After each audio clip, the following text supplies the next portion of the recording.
So how? Survival from a sailor who went missing on the Go ahead here. A lot of people wondering how someone could do this. A little puppy found tortured in the East Bay. They even tried to burn its ears off. Tonight, the effort to save the tiny... with burns to his ears and stomach. People who saved him say he was tortured. And because of those terrible injuries, veterinarians say the puppy will have to have his ears amputated. As KTVU Fox 2's Mike Meback reports, the person who burned the little dog hasn't been found.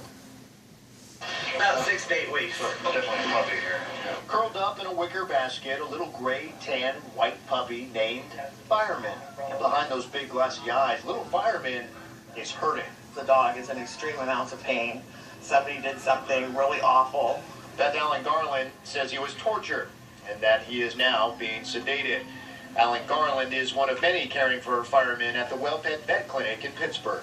It's either a severe chemical burn or somebody tried to light his ears on fire.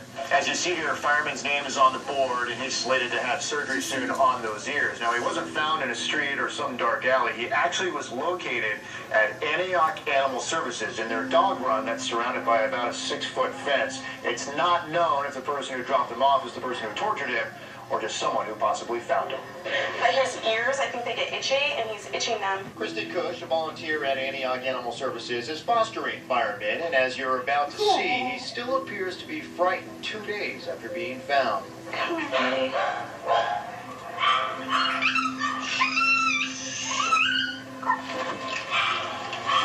Besides that, he's scared. Another reason I think that he might have been tortured because he goes into a defense mode and he starts to bite as soon as I try and pick him up. Cush has teamed up with Umbrella of Hope, an organization that saved more than 500 cats and dogs from shelters last year, to help in Fireman's recovery. The Chihuahua mix will have to have his ears amputated. The exact cause of his injuries is still not known.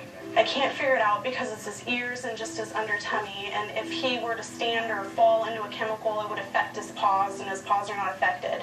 I feel like somebody tortured him. Beth Alan Garland says Fireman should be able to live out a great life despite his injuries. She also says a $1,000 reward is being offered by Fido Alert for information that leads to an arrest. You know, you kind of wonder about the people that are out there walking amongst us that would be willing to harm an animal, let alone a little tiny baby animal. Fireman, a little pup with a lot of fight and hoping someday to find a loving, full-time home. In Pittsburgh, Mike Meback, KTVU Fox 2 News. In San Jose,